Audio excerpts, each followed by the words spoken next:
Vous faites bien de nous suivre, mesdames et messieurs, très chers téléspectateurs. Merci de suivre votre émission à la lumière de la parole. Aujourd'hui, nous allons devoir nous pencher sur une question beaucoup plus capitale, ce qui concerne, parce que vous savez que sur ce plateau, nous parlons de la parole de Dieu. Nous essayons de voir des sujets beaucoup plus importants et nous faisons une étude assez profonde sur les Écritures. Alors, aujourd'hui, nous allons nous étendre, nous allons aller un peu au commencement, en Genèse. Nous allons aller en Éden. Nous en parlons avec des dieux qui nous fait honneur d'être avec nous. Nous parlons sur le mystère de l'Éden. Lui, c'est Zach Donna. Il est prédicateur. Alors, nous allons essayer de tourner sur ce sujet en le temps nous imparti. Nous allons essayer de voir en long et en large la rébellion qui a eu les anges, l'Éden, le péché qui a eu en Éden ou encore au commencement. Nous en parlons. Par la grâce de Dieu, je parie que cette émission pourra bénir une âme. Je reçois mon invité à qui je dis bienvenue à cette émission, Monsieur Zach. Merci pour l'invitation. Donc, c'est moi qui suis honoré d'être là. Je parie que vous allez bien. Très bien, par la grâce de Dieu. Alors, comme je viens de le dire, que nous parlons de l'Éden, le mystère de l'Éden. Alors, ouvrons directement cette émission de chercher à comprendre, parce qu'on parle l'Éden, on voit, c'est un Genèse qui renferme beaucoup de mystères. Il y a beaucoup de choses. C'est là où tout a commencé. Alors, parlons de la création. On dit que Dieu a créé le monde en 6 jours et il s'est reposé le 7e. Que pouvons-nous retenir, comprendre? Ce sont les jours de 24 heures ou bien ce sont un calendrier autre que ce que nous utilisons?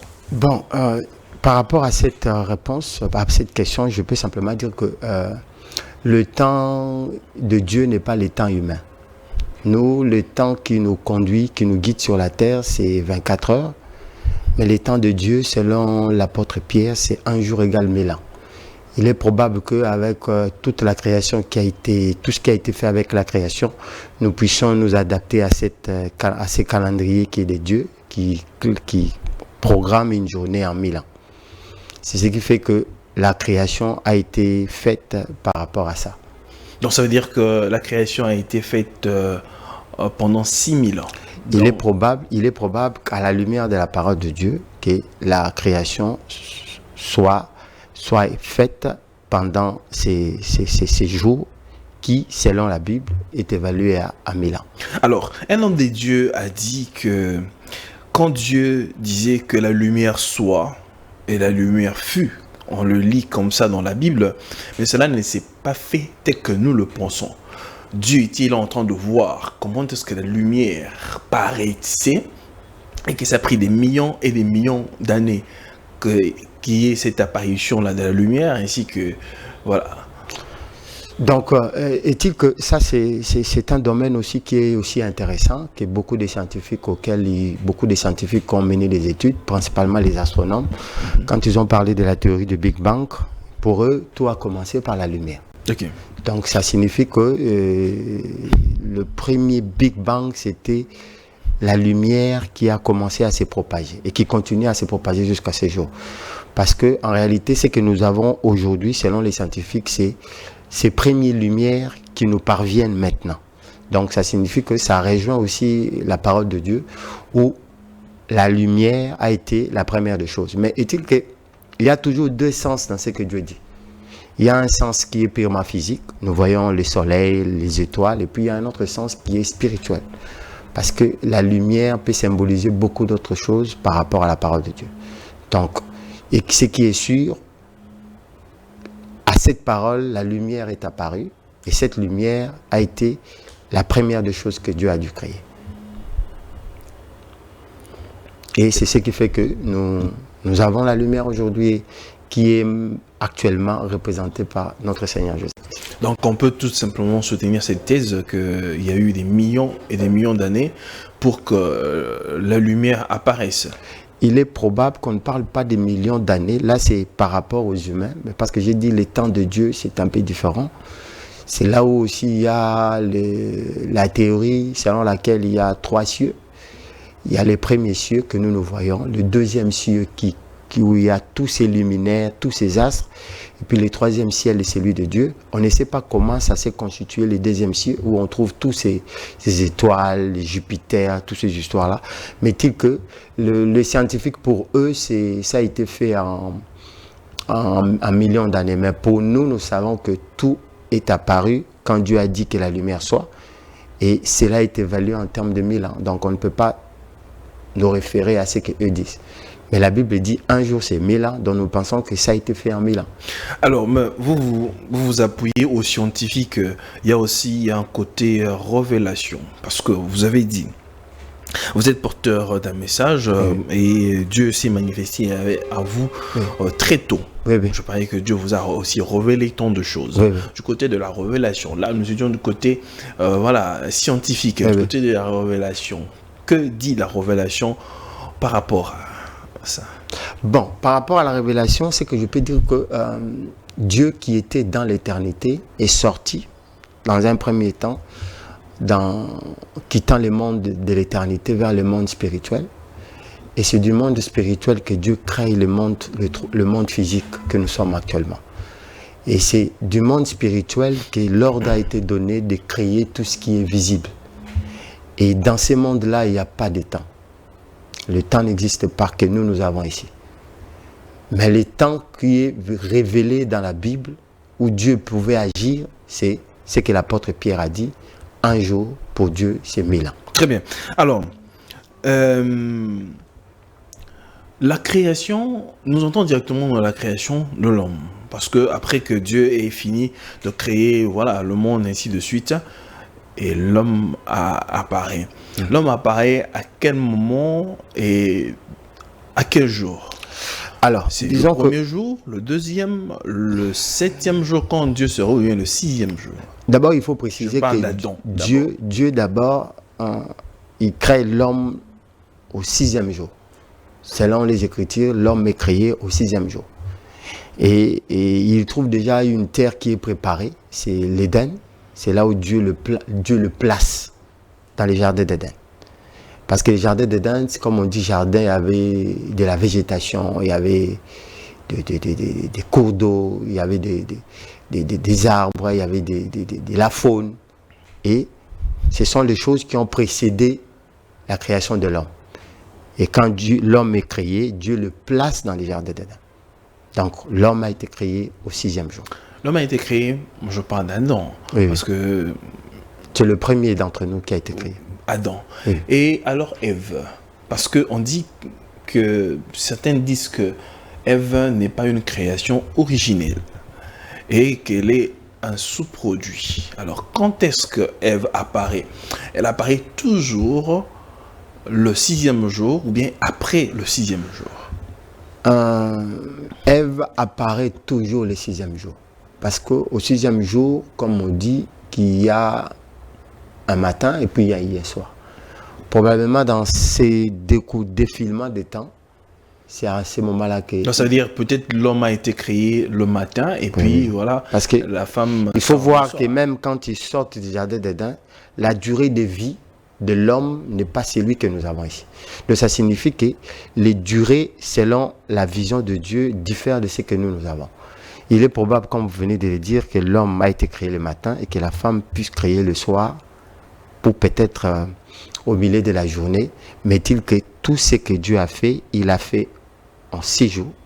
Et puis le 7e jour, il a arrêté cette partie de la création. Et c'est là où on parle du sabbat, le repos. Très bien. On dit, la Bible dit, je ne dirais pas on dit, la Bible dit que après que Adam soit réveillé de son sommeil, il regarda la femme, Ève, il dit, voici cette fois-ci, je cite la Bible, l'os de mes os et la chair de ma chair. Pourquoi cette façon de dire? Voici cette fois-ci. Donc ça veut dire que Adam avait vu un autre être et qui n'avait pas tellement pris, et qu'après avoir vu Ève, à ce moment-là, Adam dira cette fois-ci, voici cette fois-ci. Bon, à la lumière, comme on dit, l'émission est à la lumière de la parole de Dieu. Dieu a compris que tous les animaux qu'il avait créés étaient mâles et femelles. Mais l'homme, en les créant, il était simplement mâle.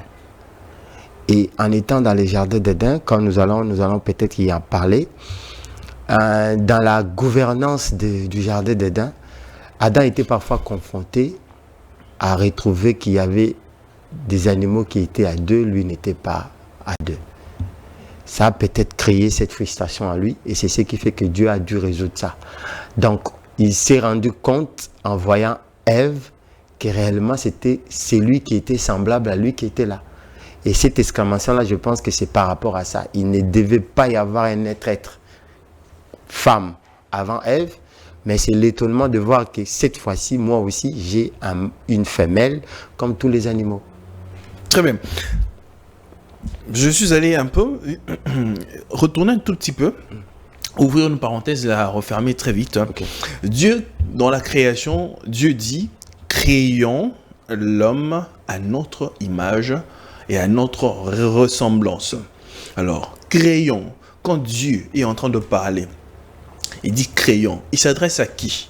Parce qu'à ce moment-là, l'homme n'existe pas encore. Oui, il n'y a que, l'homme n'existe. Il n'y a que le monde. Oui. Et les êtres, voilà, oui. La création d'une certaine façon. L'homme n'existe pas encore. Créons l'homme à notre image. Dieu parlait-il à d'autres dieux en ce moment-là, aux anges, ou il se référait, je ne sais pas moi, à l'imaginaire ou d'une certaine façon? Et puis à notre ressemblance. De quelle ressemblance Dieu faisait-il allusion? À la ressemblance. Nous ressemblons à Dieu littéralement par rapport à notre gène, voilà, et ce que nous représentons en tant qu'être humain, ou comment? De quelle ressemblance Dieu faisait-il allusion? D'abord, commençons par les débuts. Quand Dieu dit « créons l'homme à notre image », il y a d'abord une fausseté où les gens disent que Dieu s'adresse aux autres divinités qui étaient avec lui. C'est déjà une fausseté. C'est déjà une fausseté. C'est-à-dire qu'il y a un principe, peut-être que si Dieu le veut, on aura le temps de parler de ça, des principes spirituels qui existent avant que la terre, avant que l'homme ne puisse exister. L'un des principes spirituels, c'est que Dieu est toujours en assemblée. Dieu est toujours en assemblée. Il faut voir toutes les révélations que les prophètes ont vues. Quand ils ont vu le trône de Dieu, Dieu est toujours en assemblée. Que ce soit le prophète Jean dans l'Apocalypse, Ésaïe et tous les autres, Dieu est toujours dans l'assemblée. Et quand Dieu s'adresse, il s'adresse à cette assemblée. Et dans un psaume, il en parle même, que Dieu s'est réuni dans l'assemblée de ça, que c'est que nous on appelle les conseils divins. Et c'est dans ces conseils-là que Dieu dit « créons l'homme à notre image ». Mais quand il dit « créons l'homme à notre image », c'est aussi un autre principe que nous allons peut-être par la grâce de Dieu développer, c'est la hiérarchie des êtres. Dans le monde que Dieu a créé, il y a une hiérarchie des êtres. Il y a des êtres qui sont tripartites, qui ont un corps, un esprit et une âme. Il y a des êtres qui sont bipartites, qui n'ont que l'âme et l'esprit. Et puis il y a des êtres qui n'ont qu'un seul parti, qui n'ont que l'esprit. Alors, les êtres qui étaient avec Dieu en ces temps-là, ce sont des êtres qui n'étaient que bipartites, ou bien monopartites. Le seul être qui est apparu, qui est tripartite, c'est l'homme. Parce que l'homme a un corps, a un esprit et une âme. Le corps représente la partie visible de Dieu, qui était déjà perspective dès le départ et qui a été matérialisé par Jésus-Christ son Fils, parce que c'est l'image de Dieu, c'est la seule partie visible de Dieu que les hommes ont vue. La deuxième partie, c'est l'esprit de Dieu qui mouvait au-dessus des eaux, et puis la troisième partie, c'est l'âme, c'est le Père lui-même. Donc Dieu est tripartite, l'homme est aussi tripartite. Raison pour laquelle nous sommes à l'image de Dieu. Parce que dans Dieu, il y a un corps, il y a un esprit, il y a une âme. Et comme vous devez sûrement les connaître, l'âme, c'est ça même qui porte l'immortalité. Donc, de la même façon, dans l'homme, comme l'apôtre Paul l'a dit, nous avons un corps, nous avons un esprit, et puis nous avons une âme. C'est ça qui fait que nous soyons ressemblants de Dieu. Tandis que, par exemple, les anges n'ont que deux parties. Ils ont une âme et un esprit. Ils n'ont pas de corps. Mais souvent, il arrive que pendant leur mission, ils aient des corps, comme dans Genèse. Ils ont porté des corps dans Genèse 6 pour aller s'accoupler avec des hommes. Il y a une troisième catégorie. C'est une thèse que je voulais d'ailleurs aborder. Il y a une troisième catégorie, c'est les démons qui n'ont que l'esprit. Parce que ce sont des êtres qui n'ont ni âme, ni corps, qui n'ont que des esprits. Alors dans cette hiérarchisation, l'homme, c'est le seul qui soit à la ressemblance de Dieu. L'âme n'est pas visible, de la même façon le Père est parfois invisible. L'Esprit, on ne le voit pas, mais on sent sa présence. Le Saint-Esprit, on ne le voit pas, mais on sent sa présence en nous. Et puis le corps, on le voit parce que le Fils de Dieu était visible dans son corps. Disons que, créons l'homme à notre ressemblance, Dieu faisait allusion à la chair. Ils faisaient allusion, non, ils ne faisaient pas allusion à la chair, ils faisaient allusion à sa nature où il est âme, esprit et corps. Âme, lui-même, Dieu le Père, c'est cette partie invisible.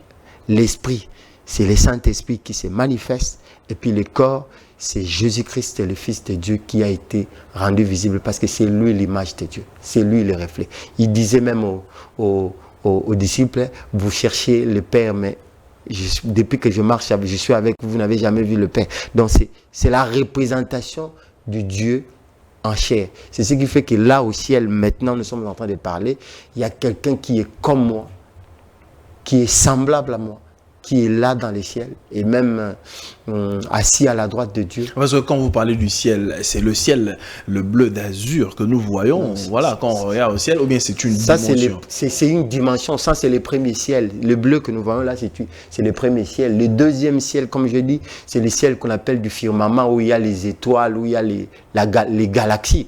Mais le troisième ciel, c'est le ciel où trône Dieu, où l'apôtre Paul est allé, quand il a été ravi jusqu'au troisième ciel. C'est le ciel où siège la divinité. Mais quand vous dites que le premier ciel, ce que nous voyons, le bleu là, oui, mais quand vous allez, quand vous êtes dans un avion, vous voyez que le bleu, c'est comme l'infini du bleu. Quand par exemple, quand on regarde, parce que je ne suis jamais monté à bord d'une fusée, c'est-à-dire quand vous êtes dans une fusée, vous montez, vous êtes par exemple, vous arrivez sur la Lune, vous regardez, vous voyez la Terre, comme si on regarde la Lune. C'est-à-dire où se trouve alors le ciel, parce que nous sommes dans un espace, un trou vide. Le ciel, comme je dis, ce sont des dimensions qui commencent par la partie visible que nous voyons. La deuxième partie visible dont tu parles là, quand tu es au niveau de la Lune avec les images, on peut voir le ciel. Mais cette partie-là n'est qu'une infime partie que nous voyons. Parce que des galaxies, selon les scientifiques, il y en a des milliards qui sont parfois difficilement visibles.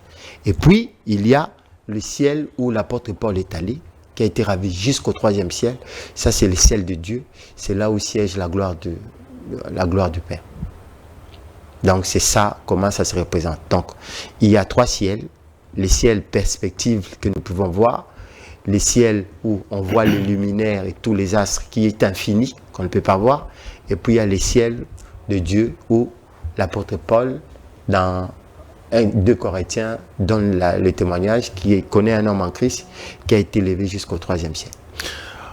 Vous avez soulevé un problème ici dans Genèse chapitre 6, que les anges sont descendus et ont convoité les femmes. Est-ce qu'un ange, dans un corps angélique, parce que vous avez dit les anges sont bipartites, ils ont donc une âme et un esprit. Comment est-ce qu'un esprit peut arriver à convoiter la chair et se créer un corps et puis tomber avec un être, alors qu'ils sont des êtres angéliques qui sont dans la présence des dieux. Ça ne ressemble pas à une fiction, ce que nous voyons, et puis voilà, à la fiction des témoins de Jéhovah. Ce n'est pas une fiction, c'est une vérité biblique. Donc, une vérité biblique. C'est une vérité biblique de la parole de Dieu, parce que le premier à recevoir visiblement les anges, c'est Abraham, au niveau de la chaîne de Mamré. Il a vu 3 anges qui lui sont apparus. Et c'est Elohim. Elohim est descendu. Elohim est descendu et il a créé les corps pour les 2 anges qui l'accompagnaient. Laissez-moi développer ce que je suis en train de dire. Donc, les 3 anges qui ont apparu à Abraham ont, dans leur dimension glorieuse, ils ont revêtu un corps. Ils sont allés devant Abraham. Abraham les a reçus. Il a demandé qu'on prépare à manger pour eux. Il a lavé leurs pieds et puis il leur a donné à manger. Ils ont mangé. C'est-à-dire que les anges en mission, ça c'est un autre sujet qu'on peut en parler. Les anges ont une mission à faire sur la terre avec l'homme. Et c'est ça même l'objet de ce qui nous arrive actuellement. Parce que quand Dieu crée l'homme, il place à côté de lui un ange dans les jardins d'Éden. Les anges sont là pour nous aider. Ils ont la mission de veiller, de nous conduire et de nous aider. Et quelle est l'utilité du Saint-Esprit quand on va parler des anges? Non. Les anges sont en mission depuis la nuit des temps sur la terre. Celui qui a écrit l'Épître aux Hébreux a même dit qu'il faut que vous soyez hospitaliers parce qu'il y a des gens qui ont reçu des anges dans leur maison. Et ces anges-là qui sont arrivés, ce sont des anges qui se sont manifestés physiquement. Alors, il y a, comme je disais, les principes spirituels qui guident le cosmos. Et dans ces principes spirituels, quand Dieu me crée moi, comme je suis là maintenant en train de vous parler, il y a un ange à côté de moi. Cet ange-là doit me quitter. Il est écrit dans la parole de Dieu, l'ange de Dieu campe autour de ceux qui craignent l'Éternel. Mais cet ange-là n'est pas visible. Non, il n'est pas visible, mais maintenant je parle, il est avec moi. Moi, personnellement, j'ai dû voir comment il a travaillé avec moi. Comment il a, à travers son ministère, aidé à gagner des combats, à gagner des batailles, à échapper à certaines situations, ou bien à obtenir certaines choses. Ces anges-là nous accompagnent. Là, comme ils ont accompagné le Seigneur Jésus-Christ quand il a terminé son jeûne de 40 jours, qui sont venus le servir, comme ils ont été avec lui à Gethsémani, qui sont venus le soutenir pendant qu'il était en train de faire la prière, de la même façon qu'ils étaient avec lui au moment de la résurrection, c'est eux qui ont déroulé la pierre, de la même façon qu'ils l'ont accompagné quand il montait au ciel. Donc les anges nous accompagnent chaque jour. Alors revenons maintenant, tout ce que nous faisons. Parce que maintenant, il est arrivé à un certain moment quand Dieu chasse l'homme du jardin d'Éden et que l'homme est en dehors du jardin d'Éden, qu'il commence à travailler. Dieu doit obligatoirement apporter le soutien à l'homme. L'homme doit acquérir la connaissance. Et cette connaissance-là, ça ne pouvait passer qu'à travers des anges. Et ce sont des anges qui étaient sur terre pour transmettre la connaissance. Et pendant qu'ils transmettaient la connaissance, forcément... C'est dans quel verset, M. Jacques, quand vous parlez que les anges étaient sur la terre pour transmettre la connaissance? Mais c'est ce que je disais, que si nous pouvons recommencer au début des choses, on allait bien comprendre des choses. Alors, ces anges-là qui étaient avec les hommes, en corps humain, qui devaient transmettre la connaissance, c'est-à-dire comment labourer la terre, comment utiliser les métaux, comment il faut faire ceci, comment il faut faire accoucher, par exemple, une femme, comment il faut guérir d'une telle blessure. Ces connaissances-là, l'homme ne les a pas au départ. Il fallait que quelqu'un lui transmette. Et ce sont ces anges-là qui étaient avec nous pour nous transmettre. Mais ces anges-là, par rapport à ce qui s'est passé dans Genèse, ces anges-là étaient physiquement parmi nous et revêtant un corps humain, comme les anges qui étaient avec Abraham. Alors, quand ils ont revêtu ces corps-là, pendant qu'ils étaient sur terre, c'est alors qu'ils ont succombé. Dans un livre des témoins de Jéhovah, on montre au ciel les anges en train de lorgner, voilà, Non, ça, ce sont des lorgnets des femmes. Oui, des ça, ce sont femmes, ce sont des théories ce sont des théories qui sont imaginaires, mais les théories qui reposent sur les principes spirituels, parce que c'est très important. Dans la parole de Dieu, il y a des principes qui sont éternels et Dieu les a placés. Il faudra que celui qui a la connaissance puisse savoir que ça, c'est un principe spirituel. Le principe spirituel, c'est que Dieu donne toujours un ange pour accompagner ses enfants. Ces anges-là doivent être là pour soit les éloigner du danger, soit pour certains leur apporter l'information. Et ces anges-là, dans Genèse 6, étaient là pour aider les humains. Mais les anges n'ont jamais...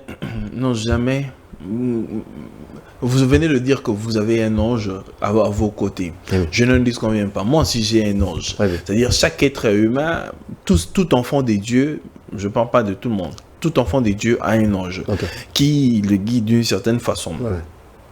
Mais ces anges-là ne sont pas visibles comme ça. Oui. La Bible, je lis, Genèse, la Bible est claire.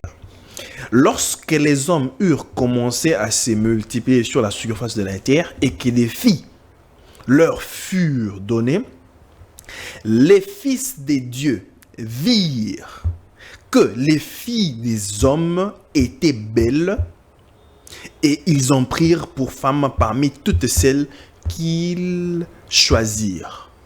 Alors, on parle des filles des hommes et des fils des dieux. Depuis quand, M. Zach, qu'un ange est appelé fils des dieux? Ok. Les anges sont, par leur nature créatrice, ce sont des fils de Dieu. Comment ça? Job en parle, que quand il créait, Job dit ceci, c'est quand il créait les cieux et la terre, les fils de Dieu étaient en train de jubilé. Les fils des dieux là, et Job faisait allusion aux anges. Ce sont des anges. Pourquoi je le dis? Parce que je vous ai parlé ici de l'assemblée de Dieu. Ceux qui siègent dans cette assemblée, ce sont des êtres et des anges. Parce qu'il y a des êtres qui ne sont pas comme des anges. Et qu'en est-il de la prédestination? Parce que pour être, apparaître dans ce monde, bien croire au Seigneur Jésus-Christ, il faut d'abord être prédestiné. Nos âmes viennent de l'éternité. Oui. Et nous étions en Christ avant même que nous apparaissions. Oui. C'est-à-dire ces fils des dieux là, c'est nous qui étions dans ces dimensions-là, et non des anges. Bibliquement parlant, les anges sont appelés fils de Dieu. Lucifer, l'ange déchu qui s'est présenté dans Job, dans la réunion des fils de Dieu, ce sont les anges qui étaient là. Toute la création visible en termes des êtres sont classifiés en fils de Dieu.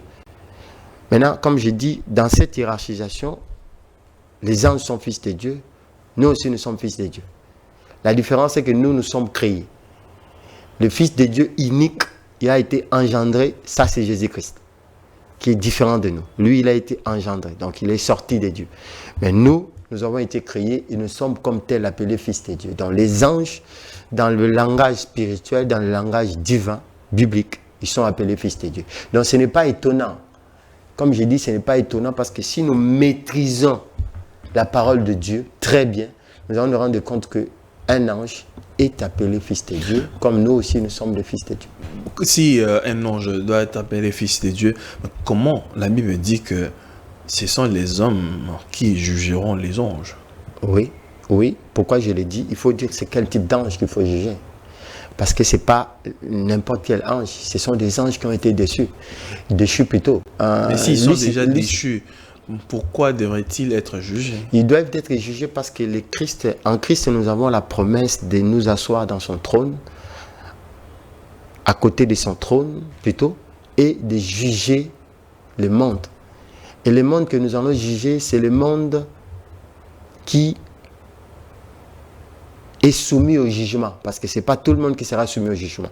Et les personnes qui seront soumises au jugement, dans cette catégorie-là, il y a les anges. Donc il est fort probable que nous aussi, nous puissions juger. Pas fort probable, mais selon ce qui est écrit dans la Bible, nous allons juger les anges. Parce que nous serons déjà dans cet état de gloire avec le Christ. Certains seront assis sur le trône avec lui et ils vont juger. Il y a à boire et à manger parce que si on reste là, on risque de s'éterniser à entrer. Il y a beaucoup de choses à dire là-dessus. Comme je ne suis pas jusque-là convaincu, je reste sur ma soif sur Genèse 6 parce que je ne crois pas que on va y développer. Si on commence vraiment bien dans Genèse, on va y développer pour voir comment est-ce que je sais que cette émission est une première partie, le mystère de la Genèse. Alors, parlons de la création, parce que nous étions dans la création Adam et Ève. Dieu avait créé l'homme avec tous les éléments, c'est-à-dire l'homme en son entièreté, avec tous les éléments du corps. On nous parle, parce qu'il y a eu une thèse des personnes qui soutiennent que le serpent avait trompé Ève. Et Ève a couché avec le serpent. Et que Caïn était issu, ou bien était une sémence qui venait de Satan. C'est-à-dire Satan incarné en le serpent. Partagez-vous cet avis? Bon, je ne partage pas cet avis parce que, connaissant bien cette histoire, je ne peux pas vous dire, je ne peux pas appuyer cette thèse-là, qui, à mon avis, n'est pas crédible et n'est pas correcte selon ce qui est révélation du Seigneur dans sa parole. C'est-à-dire que, d'abord, parlons du serpent. Le serpent, c'est un animal qui est, j'ai dit au départ, c'est un animal qui est divin. Beaucoup de gens pourront peut-être s'étonner. Le serpent est un animal divin. Et plus tard, vous allez même voir, le Seigneur va l'utiliser pour la guérison des enfants d'Israël dans les déserts. Quand ils étaient malades, c'est lui qui devait être guéri, devait voir les serpents d'airain. Et Jésus-Christ l'a même dit, comme Moïse éleva les serpents d'airain, il faut que le Fils de l'homme soit élevé. Donc, les serpents, c'est un animal divin. Et c'est l'ange qui entre par les serpents pour aller séduire Ève. Mais la séduction de Ève, ce n'est pas une séduction charnelle. Non, non. Ce n'est pas le fait que l'ange s'est accouplé. Parce que, je viens de vous dire ici, un ange est capable de prendre de la forme humaine. Donc, cet ange-là qui était dans le jardin d'Éden. Donc ça veut dire quand vous dites qu'un ange est capable de prendre la forme humaine, vous faites des anges des créateurs. Non. Alors que le créateur n'est que Dieu, non, M. Zach. Non. Parce que même Satan n'est pas créateur. Non. J'insiste sur cet élément. Et sur quelle base un ange peut se former un corps de chair? Non, un ange, écoute-moi bien, je suis pas en train de dire que l'ange se forme. Je dis qu'un ange peut prendre, il y a une nuance, un ange peut prendre un corps. Donc ça veut dire que l'ange avait pris le corps du serpent. Il peut prendre le corps. Non, là c'est la première possession. Il a pris la possession. Il a possédé le serpent. Le serpent. Il a possédé le serpent. Pourquoi? Parce que ça veut dire que le diable s'est incarné dans le serpent. On est tout à fait d'accord. Il ne s'est pas incarné, il a possédé. C'est ça que j'ai dit. Posséder et incarner sont... C'est deux choses tout à fait différentes. Posséder, ça signifie ce sont des synonymes. Un esprit entre dans un autre corps. Ça, c'est possible. Posséder, c'est... Posséder, c'est ça ce que j'ai dit, posséder un corps.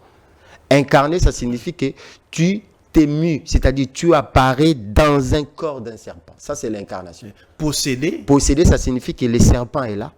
Moi, en tant qu'esprit, j'entre dans le corps du serpent. Et puis, je contrôle le serpent. C'est juste des mots synonymes. Incarner, ça signifie que j'entre dans un... Je me fais un corps. J'apparais sous un corps. C'est-à-dire, c'est comme si le serpent apparaît. Il n'était pas dans le jardin, il apparaît sous un corps. Alors que le serpent était dans le jardin. C'est seulement quelqu'un qui a contrôlé l'esprit du serpent, qui a contrôlé les serpents. C'est comme moi, par exemple. Oui. Je suis le fils de Papa Mbille, qui est mon père, d'heureuse mémoire. Okay. Les gens peuvent me voir en train de faire certaines choses. On peut dire, ça c'est l'incarnation pure et simple de Papa. Mes frères peuvent dire ça. Dans les modes... Et on peut aussi dire, c'est-à-dire que Papa m'a possédé. Et c'est pourquoi j'ai dit, moi, je suis vraiment dans une position de spiritualité. Nous sommes toujours dans la spiritualité. En tant que spirituel, incarné diffère de posséder. Jésus-Christ, qui s'est incarné, a pris un corps qu'on lui a formé. Non, Jésus-Christ est incarné. Jésus-Christ ne s'est pas incarné. Hein? Jésus-Christ ne s'est pas incarné. Vous avez un verset où il est dit que Jésus-Christ est incarné. Non, on l'a dit qu'il a pris un corps. On lui a formé un corps. Dans Peter Hébreu, il a dit, mais voici, moi, je viens avec un corps. C'est-à-dire qu'il a pris un corps. C'est ça qu'on appelle l'incarnation. L'incarnation, c'est de prendre un corps. Dieu a créé un corps pour le Seigneur Jésus-Christ. Mais on ne peut pas parler de l'incarnation. Non. De l'incarnation, c'est comme quelqu'un qui était parti et puis qui revient. Non, l'incarnation, c'est ça. C'est que c'est le Dieu Tout-Puissant qui descend sur terre en prenant un corps. Parce que Jésus-Christ, c'est lui le créateur de toutes choses. Il a pris un corps. Si on doit prendre cette définition-là, on dira aussi que le diable s'est incarné dans le serpent. Non, non, non. Oh. J'ai dit ceci. Actuellement, il y a des gens qui sont possédés. Quelqu'un peut être possédé par un esprit. Quelqu'un peut entrer dans ton corps et commencer à te guider. Ça, on appelle ça la possession. Et tu peux agir selon le bon vouloir de la personne qui est dans ton corps. Ça, c'est la possession. Mais l'incarnation, c'est tout autre. L'incarnation, c'est le fait que moi, j'ai un corps nouveau et qui me permet d'agir, de me mouver avec ce corps, de faire des mouvements avec ce corps. Et c'est ce qui se passe avec les anges. Les anges dans Genèse 6 ont pris un corps. Ils ont pris un corps pour apparaître parmi les hommes. Et s'ils ont pris un corps masculin, forcément, ils ont eu des relations sexuelles avec des hommes, avec le fils des hommes. Alors, comme c'est ce que j'étais en train de dire, l'ange qui était dans le jardin d'Éden pour séduire Ève, il n'avait pas besoin de prendre le serpent. Il pouvait déjà prendre le corps comme les autres l'ont fait. Comme les anges qui étaient avec Abraham l'ont fait, qui ont mangé même, à qui on a lavé les pieds, qui sont allés voir, oui, c'est écrit dans la Bible, ils sont allés chez Lot. Lot les a reçus chez eux à la maison, il leur a donné de quoi manger, ils ont mangé. Et je n'ai pas encore dit quoi. Vous précisez la maman ils étaient avec Elohim. Elohim leur a crié des corps. J'ai dit ceci. Il y a le ministère des anges, c'est vraiment quelque chose de très profond. C'est-à-dire que cette théorie est balayée. Pourquoi? Parce que l'ange qui était dans le jardin d'Éden pouvait prendre le corps d'un homme, pas le prendre le corps d'un serpent. Parce qu'il en avait le pouvoir. Bon, entrons un peu dans les Écritures parce que là, nous sommes en train de naviguer un peu à vue. Voilà. La Bible dit, le serpent était un animal le plus rusé de tous les animaux des champs que Dieu avait créés.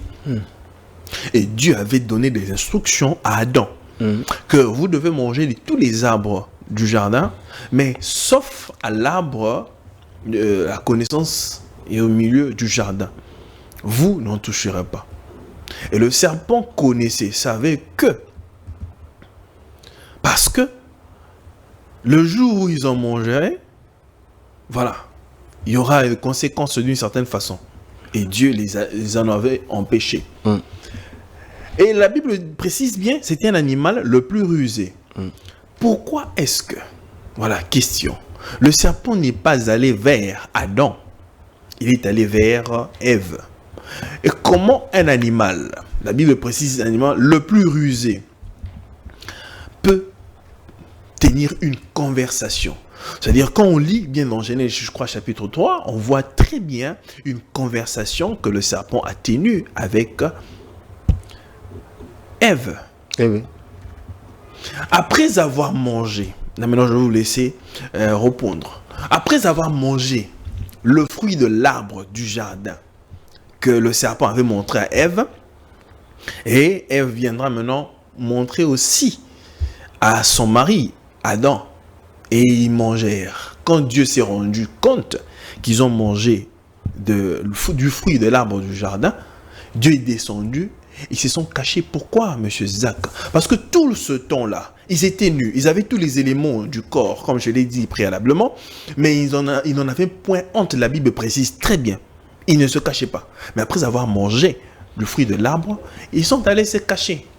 Mais ils sont allés se cacher parce qu'il y a, comme je dis, je vais toujours me rappeler sur ça, il y a un principe spirituel qui dit que tout celui qui pêche s'éloigne de Dieu. Donc, il est écrit, tout celui qui pêche est privé de la gloire de Dieu. Donc, en péchant, ils ont perdu cette gloire qu'ils avaient. Automatiquement, ils ont quitté la nature qu'ils avaient et ils ne pouvaient pas tenir devant Dieu. Parce que l'homme pécheresse ne peut pas tenir seul devant Dieu. Le péché, quand on parle du péché, on ne parle pas dans la dimension physique, c'est-à-dire que c'est l'âme qui pêche, c'est celle qui mourra. Non, je parle du péché qui est la désobéissance. Parce que ce qui s'est passé dans les jardins d'Éden, c'est la désobéissance. Oui, la désobéissance, ça cette désobéissance-là a des répercussions sur l'âme, non? Il est écrit, tous ont péché et sont privés de la gloire de Dieu. Oui. En péchant, en désobéissant, ils ont été privés de la gloire de Dieu. Donc automatiquement, ils étaient pris dans les mêmes états. L'état où ils étaient avant de pécher, c'était un état qui était glorieux. Quand ils pêchent, ils se rendent compte qu'ils ne sont plus dans l'état glorieux. Et dans cet état-là, ils ne tiennent pas devant Dieu.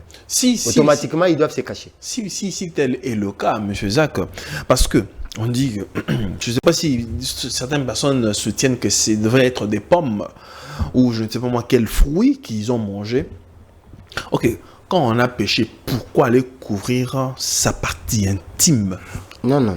Comment est-ce que le péché peut me faire découvrir que je dois cacher ma partie intime et me cacher de la présence de Dieu? D'abord, ils se sont cachés de la présence de Dieu parce qu'ils avaient péché. Et de deux, en étant corps, comme ça s'est fait, c'est un réflexe inné à tous les humains. L'homme n'aime pas exposer sa partie intime, n'aime pas exposer son corps sur la place publique, à moins que la personne ait une démence.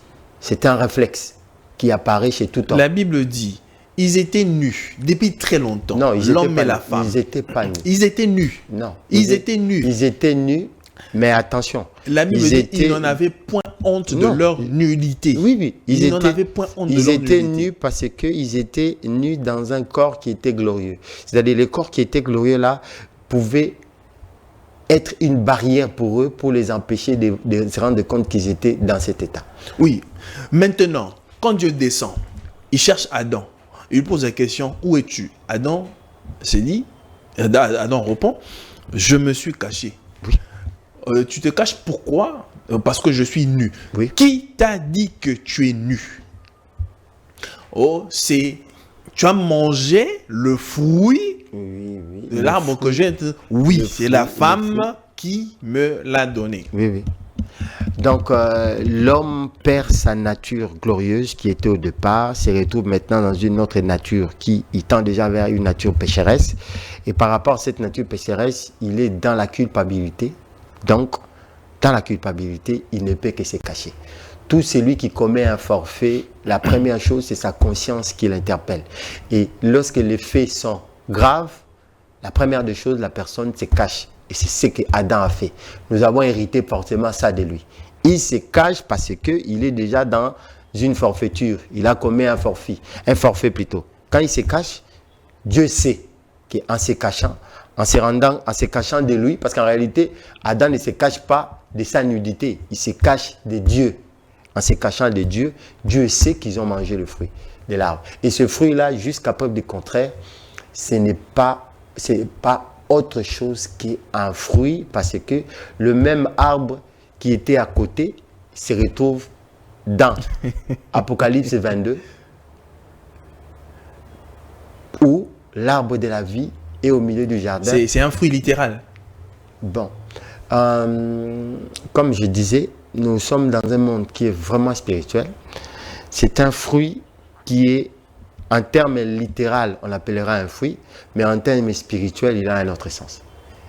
En termes spirituels, son sens est beaucoup plus différent que, peut-être comme je disais, on a commencé une série des émissions, on viendra un jour, on parlera de ça, pour donner avec précision, je dis bien, à la lumière de la parole de Dieu, parce qu'il y a tout ce que Dieu a dit est révélé, est écrit dans sa parole. Monsieur Zach, parce que nous sommes en train de chuter tout doucement,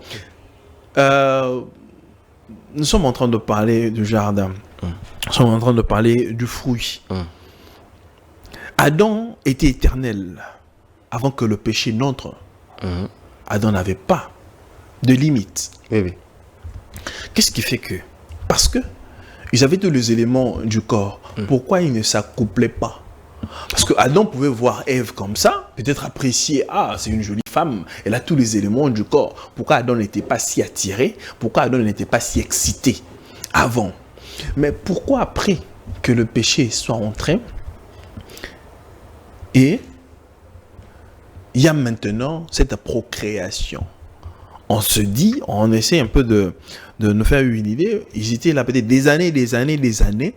Adam n'a jamais été pris ou bien porté par Ève d'une certaine façon pour une certaine procréation. Mais pourquoi après la chute, il y a maintenant procréation telle que nous connaissons? Là, d'emblée, je te contredis parce que quand Dieu crée tous les êtres, il leur demande de se procréer. Donc, c'est une parole de Dieu, c'est un ordre qui donne à toute la création, que ce soit les végétaux, les animaux, tout ça. Donc, ça n'est pas le problème. Mais vous savez bien que Adam était Dieu en miniature. Les problèmes, non. Adam non, avait la juridiction sur la terre. Moi qui suis devant toi, je suis un Dieu en miniature. Adam avait la juridiction, monsieur Zach. Non, il n'y a pas qu'Adam. Adam pouvait créer par la parole. Non, moi qui suis là devant toi, je suis un Dieu en miniature. Je n'en disconviens pas. Mais donc, Adam pouvait créer par la parole. Non, Adam pouvait créer par la parole. Le pouvoir de la parole qui est actuellement le pouvoir de la prière confère le pouvoir... Non, je ne parle pas par la prière. Non, Adam ne priait pas. Non, s'adresser à Dieu, c'est la prière.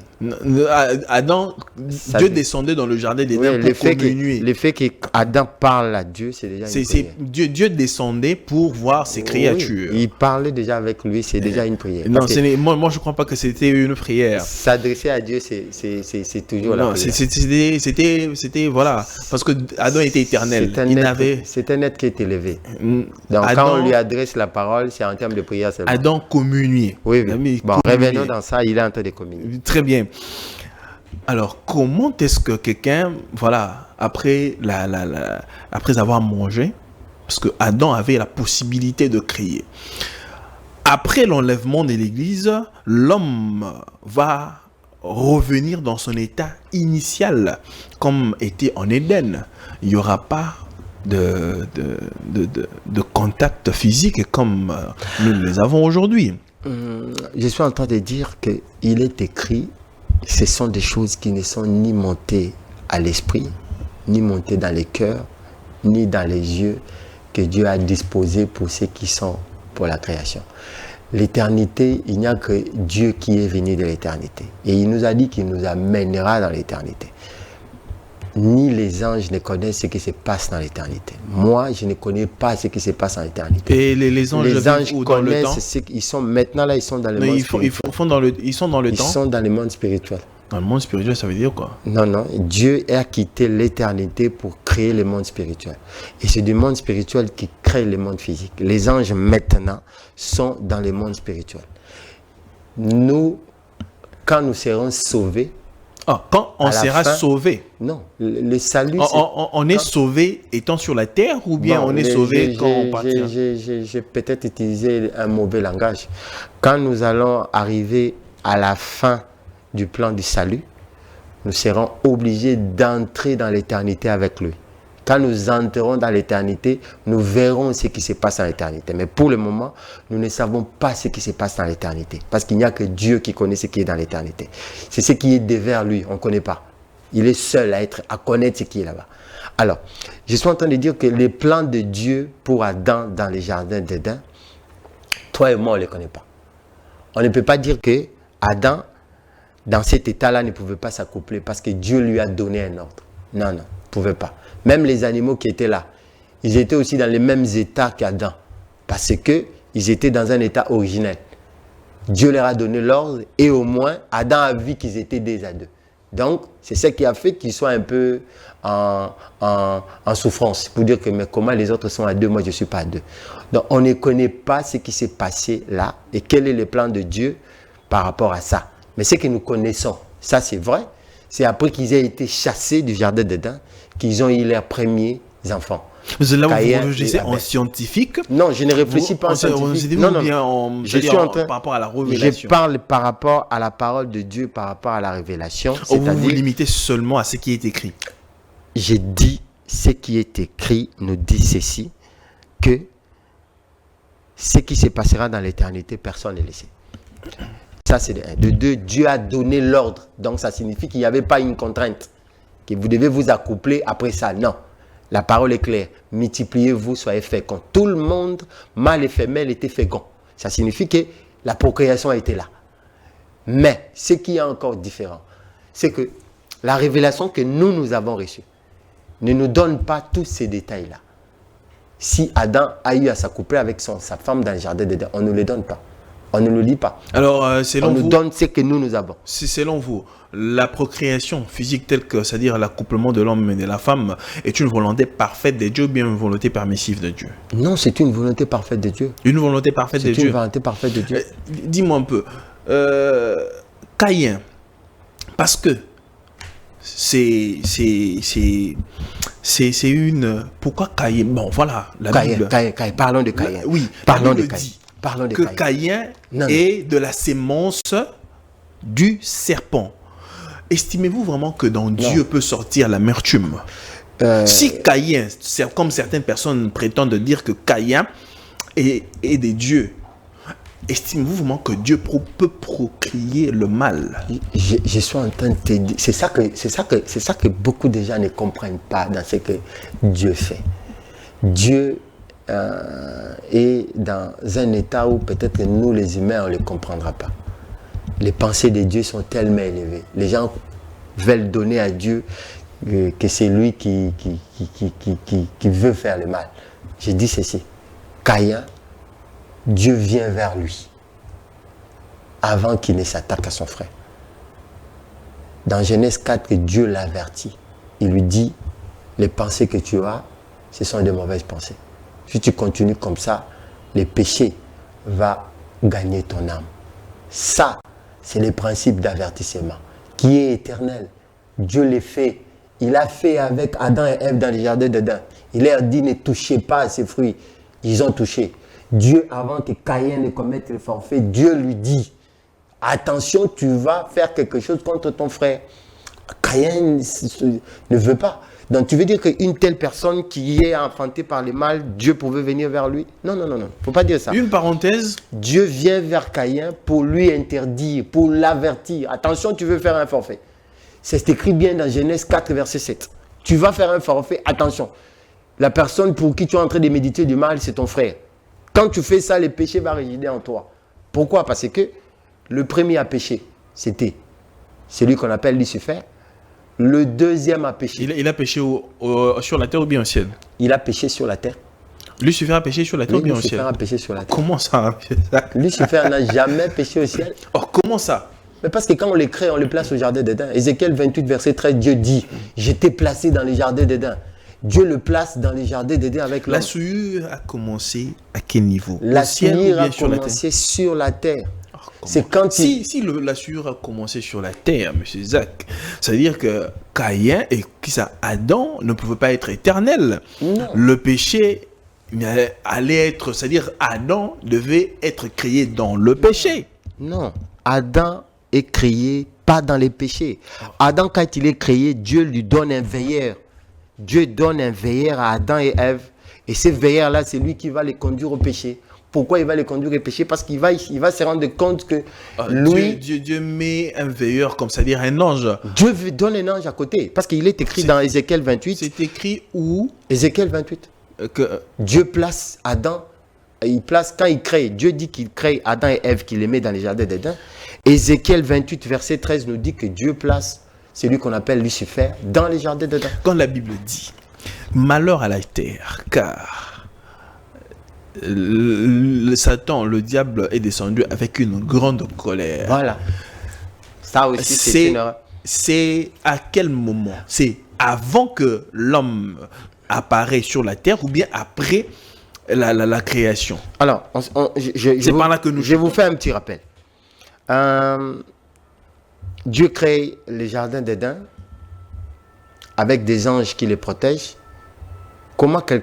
comment un ange peut se retrouver, un ange déchu peut se retrouver à l'intérieur? Il entre comment? Parce que déjà l'accès, quand il pêche, l'accès est protégé par des chérubins avec des épées flamboyantes. Comment cet ange-là arrive à percer les jardins d'Éden? Une cité céleste. Comment il arrive à percer? Le verset de l'Apocalypse 12 se passe quand Dieu chasse Adam et Ève du jardin d'Éden et qu'il chasse aussi l'ange qu'on appelle Lucifer du jardin d'Éden. Il les chasse tous. Et je vous donne une révélation. Quand Dieu crée la terre, le tiers des anges était sur la terre. Ce tiers des anges étaient là pour accompagner l'homme. Pour nous accompagner. Ah! Oui. Et c'est quand le forfait est commis que l'Apocalypse 12 apparaît. L'Apocalypse 12 nous relate un fait où, après les jardins d'Éden, les anges veulent retourner dans leur demeure. Alors que la Bible de la même façon, dans Genèse 6. Alors que la Bible dit, après le combat au ciel, Satan est descendu avec... Non, il n'est pas. Il a été chassé du ciel. Il a été chassé. Il a été chassé du ciel. Parce qu'il y a eu... Il a été chassé du ciel. Combien de quarts? Il a été chassé du ciel parce que quand il fait la forfaiture dans les jardins d'Éden, qu'il trompe l'homme et que tous ils sont chassés du jardin d'Éden, Satan essaye de rentrer chez lui, dans sa demeure qui était les cieux. Dieu l'interpose. Il lui interdit de rentrer. C'est la bataille d'Apocalypse 12. C'est une révélation, ou bien vous avez des versets non, qui ce sont des versets. Ce que vous dites. Non, la parole de Dieu, il ne faut pas les lire littéralement. C'est-à-dire, beaucoup de gens lisent l'Apocalypse, ils disent que l'Apocalypse 1, l'Apocalypse 2, l'Apocalypse 3, c'est un cheminement. Non. C'est un tableau que Dieu donne. Il faut avoir la révélation de Dieu pour les comprendre. Là, je suis tout à fait d'accord. Alors, maintenant, quand Lucifer tente de remonter, Dieu le lui interdit. Et Dieu les chasse. Et en les chassant, il y a deux choses qui arrivent. Tous les autres anges, Dieu les met au jugement. Il les met dans une prison. Quand la Bible dit qu'il y a eu guerre au ciel et Michael combattit avec ses anges, ainsi de suite, avec ses anges aussi. Et le diable est parti avec un quart. Non, il est parti avec les tiers des anges. Mais les tiers de ces anges-là, la Bible dit qu'ils ont été gardés pour le jugement. Selon l'apôtre Pierre, dans 1 Pierre, et selon Jude. Jude a dit que ces anges-là sont gardés pour le jour de jugement. Mais au contraire, Jésus-Christ voit Satan seul. Il dit, je voyais Satan tomber du ciel comme une éclair. Donc on l'a vu une seule personne tomber du ciel, pas tous les anges. Et les anges qui ont péché, la Bible dit, selon Pierre et Jude, ils ont été gardés pour le jour de jugement dans l'abîme du ténèbre. Ils sont là en train d'attendre. Donc, les faits se sont faits. Les faits étaient que tout ce qui était dans les jardins d'Éden, chassé, lui rentre vers sa demeure. C'est comme les gens de l'Apocalypse de Genèse 6. Quand ils commettent le forfait, ils veulent rentrer au ciel. Ils ont tenté de rentrer aussi au ciel. On les en a empêchés. Et aussi, ils ont été gardés pour le jour de jugement. Donc, tout ça, il faut remettre la Bible plutôt dans cette logique-là. Ce sont des informations que nous avons reçues qui étaient purement fausses. Mais en lisant la parole de Dieu, en remettant les choses dans leur contexte, comme je viens de le dire, quand il amène l'homme à tomber et que Dieu descend, qu'il punit et l'homme et le serpent qui est représenté par Lucifer, Dieu les chasse tous dans les jardins d'Éden. L'homme reste quelque part pour labourer la terre. Satan retourne chez lui. Et c'est ça même la crainte de Caïn. Quand Caïn dit, tu me chasses. Quand je veux visiter, si je trouve quelqu'un qui va me faire du mal, comment je vais faire? Dieu lui marque d'un sceau. Parce que Caïn était informé qu'à part nous qui sommes ici, il y a un autre être qui est là, qui est méchant, qui peut me faire du mal. C'est pourquoi il a demandé à Dieu, quand tu me laisses comme ça, quelqu'un d'autre pourra me faire du mal. C'est à ces êtres-là, parce qu'il n'y a pas que ces êtres-là qui apparaissent. Il y a les êtres qui n'existaient pas, mais qui étaient scellés dans la parole de Dieu, qu'on appelle aujourd'hui les démons. Les démons, ce ne sont pas des êtres qui ont été créés directement par Dieu. Ce sont des êtres indirects parce qu'ils étaient scellés dans une parole. Quand vous faites ça, cela va arriver. Maintenant, dans la conséquence spirituelle, c'est l'apparition de ces êtres-là. Et tout ça, Caïn, avec une connaissance originale, savait que si on me laisse seul, il y a des esprits démoniaques qui pourront m'attraper. Il y a un ange qui est en liberté. On connaît même aujourd'hui avec la parole de Dieu là où il est tombé. Dans Apocalypse, on parle dans l'église de Pergame, là où il y a les trônes de Satan. Donc tout ça, ce sont des faits qu'il faut remettre dans leur contexte. Quand on les met dans leur contexte, on comprend clairement. Mais je répète encore que Satan n'avait pas besoin de s'accoupler avec Ève en utilisant les serpents. Il pouvait porter un corps comme les autres anges l'ont fait. Et il pouvait le faire. Beaucoup des anges ont fait ça, ont porté des corps humains. Ils ont apparu sur la terre. Même ici à Kinshasa, au moment où je parle, il peut y avoir des anges en mission en forme humaine qui peuvent manger aussi, qui peuvent être des chauffeurs, des conducteurs, de motos, qui peuvent être... Ils sont là en mission. Monsieur Zach, merci de répondre à notre invitation. Je sais que c'est une première partie et on aura autant de parties sur des sujets intéressants comme celui-ci. Je sais que cette émission pourra vraiment aider beaucoup d'enfants des dieux qui nous ont suivis. On se retrouve très prochainement avec un autre sujet. Merci. Mesdames et messieurs, c'est ici que nous mettons un terme à cette émission. Nous sommes pris par le temps. Merci de nous avoir suivis. Laissez un commentaire, ça nous fera énormément du bien. Dites-nous ce que vous en pensez par rapport au sujet. Alors soyez quand même tolérants dans vos commentaires. Merci à Jordi, merci à la grande équipe de Congo Buzz Télévision. Que la paix soit avec vous et que Dieu vous bénisse. Au revoir. Au revoir.